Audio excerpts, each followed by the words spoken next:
Hey everyone, welcome back to my channel Boni's ডায়েরিতে। তোমরা সবাই কেমন আছো? আই হোপ সবাই খুব ভালো আছো। আমিও বেশ আছি। তো আমার ডায়েরির নতুন আরও একটা পেজে তোমাদের আরও একবার ওয়েলকাম আর অনেক অনেক ভালোবাসা। আজ কিন্তু গণেশ চতুর্থী, তাই সকলকে হ্যাপি গণেশ চতুর্থী।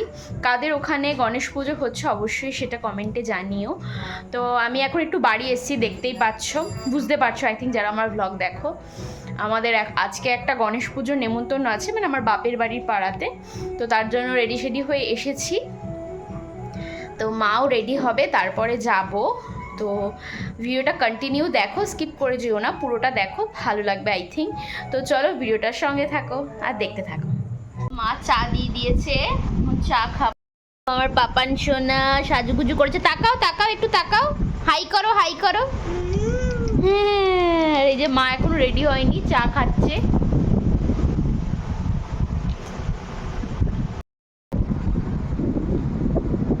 মা চা বানিয়ে এসে চা খাবো।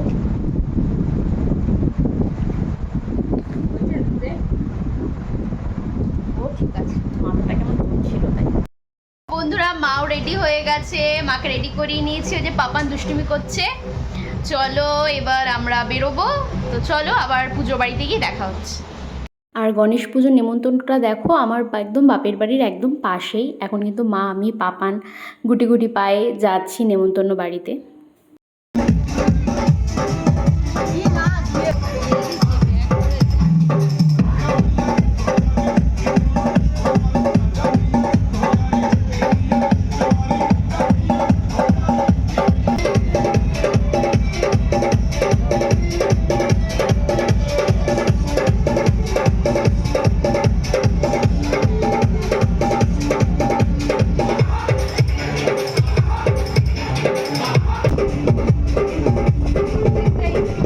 দেখতেই তো পেলে, ঢোকার সঙ্গে সঙ্গেই কিন্তু ঠাকুরের প্রসাদ পেয়ে গেলাম। আর ঠাকুরের পুজোর জায়গাটা কত সুন্দর সাজিয়েছিল, খুব ভালো লাগছিল। পুরো বাড়িটাই সুন্দর সাজিয়েছে। তোমাদের কম বেশি সবই দেখালাম। আর এদের বাড়িতে কিন্তু মানে এই গণেশ পুজোতে কিন্তু পাড়ার কম বেশি সবারই নিমন্ত্রণ থাকে আমাদের মতো। তো এখানে দেখো অনেক কিছু স্টল দিয়েছিল। প্রথমে বেবিকর্নের স্টল দিয়েছিল, আর এখানে কিন্তু মকটেলও স্টল দিয়েছিল। এই মকটেলের স্টলটা কিন্তু এখন খুব মানে ট্রেন্ডিং চলছে। কম বেশি সব জায়গায় কিন্তু এই মকটেলের স্টলটা দেখা যায়। তো যাই হোক, আমি ওখানে একটু ভিডিও করতে গেছিলাম। মা কিন্তু আমার জন্য বেবিকর্ন এনে বসেছিল যে আমি আসবো, আমি খাবো। তো দেখো আমাকে দিয়ে দিল, আমিও টেস্ট করব বলে শুরু করে দিলাম খাওয়া। আর এখানে কিন্তু পুজো বাড়িতে এসে সবার মানে পাড়ার সবার সাথে দেখা হয়ে খুব ভালো লাগছিল। বাপের বাড়ির সব পাড়ার লোকদের সাথে দেখা হয়ে। আর এদিকে দেখো, যেহেতু বক্স বাজছিল খুব জোরে জোরে আর গান হচ্ছিল, আর পাপার তো গান শুনলে নাচতে ভীষণ পছন্দ করে, অনেকটা আমার মতোই হয়েছে। আমি গান শুনলে আমিও স্থির থাকতে পারি না।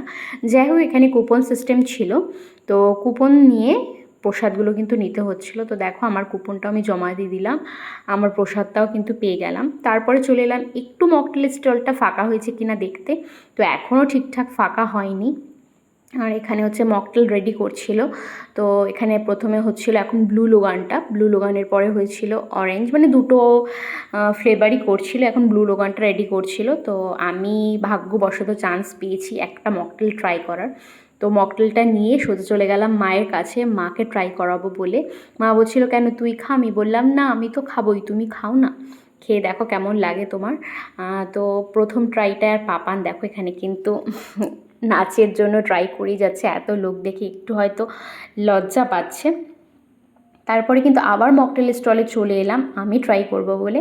আমারটা কিন্তু অরেঞ্জের দিয়েছিল, তো আমিও সেটা ট্রাই করতে শুরু করে দিলাম। আস্তে আস্তে তাল উঠছে, বুঝেছো? আর আমি কিন্তু মকটেলটা উপভোগ করতে করতে পাপানের ডান্সটাও এনজয় করছিলাম, আর কম বেশি সবার সাথে কথা বলছিলাম। তো মকটেল ট্রাই করে প্রসাদ দিয়ে কিন্তু বাড়িও চলে এসেছিলাম। তার মধ্যে বাবাও কিন্তু ডিউটি থেকে ফিরে গেছিলো। পাপান তোর ব্রোকে পেয়ে খুব খুশি, তো এখন খেলাধুলা করছে। তারপরে পাপানকে রাতের ডিনারটা সারতে সারতেই দেখো পাপানের পাপাও চলে এসছে। পাপান কিন্তু এখন ওর ব্রোকে দিম্মিকে টাটা বাই বাই করে আমরা বাড়ি চলে যাব, আমাদের বাড়ি চলে যাওয়ার পালা। মানে তোমাদের দাদাভাই অফিস থেকে ফেরার সময় এসে আমাদের নিয়ে যাচ্ছে। আর এদিকে দেখো মা আমাদের প্রসাদ দিয়েছে, তাও মার থেকে মা কিন্তু প্রসাদ দিচ্ছে, এটাই হচ্ছে মা। তো যাই হোক, দেখো মার বাড়িতে তো তুলসী বন ভরে গেছে। আর দেখো মা কি সুন্দর পুঁই পাতার চাষ করেছে, যেটা তোমাদেরকে একটু শেয়ার করে দিলাম। তারপরে দেখো মাকে টাটা বাই বাই বলে কিন্তু আমরা গাড়িতে উঠে পড়ছি। তোমাদের দাদাভাই গাড়িতে স্টার্ট দিয়ে দিচ্ছে, আর পাপান দেখো আমাকে হাত দিয়ে বলছে বস বস মামা বস, মানে আমাকে বসতে বলছে, আমাকে নিয়ে যাবে। আমি বলছি না আমি এখানে থাকি, টাটা বাই বাই বলছি, হবে না, ও আমাকে নিয়েই যাবে বাড়িতে। তো যাই হোক, এবার হচ্ছে বাড়ি চলে যাওয়ার পালা। মনটা একটু খারাপই লাগছিলো, সন্ধ্যে থেকে এখানে রয়েছি, বিকেল থেকে রাত হয়ে গেছে এখন অনেকটাই। তো দেখো এবার কিন্তু তোমাদের দাদাভাই গাড়িটা ঘুরিয়ে নিচ্ছিল, আমরা এবার বাড়ি চলে যাব। বাড়ি গিয়ে আবার তোমাদের সাথে দেখা হবে, আর কী কী প্রসাদ দিয়েছে সেটা কিন্তু বাড়িতে গিয়ে অবশ্যই দেখাবো।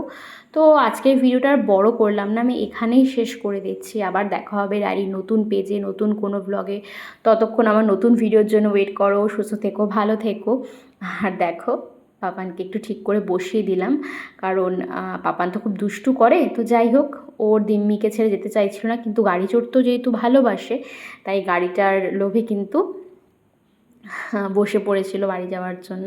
তো দেখো আমি যেই বসলাম গাড়িতে, কি খুশি, এতক্ষণ ভাবছিল মাম্মা যাবে না। তো সত্যি সত্যি দেখো এবার মাকে বাই বলে কিন্তু আমরা বেরিয়ে পড়লাম। তো চলো, রাস্তায় আবার দেখা হচ্ছে। আজ কিন্তু গণেশ পুজো ছিল, তাই রাস্তাঘাট মোটামুটি লোক ছিল, আর যেহেতু অনেকটাই রাত হয়ে গেছিলো বলে লোকও বেশি ছিল না রাস্তায়। তো যাই হোক, আজকের মতো বাই, দেখা হবে ডায়েরির নতুন পেজে নেক্সট কোনো নতুন ব্লগে। Tata, thanks for watching, bye, good night.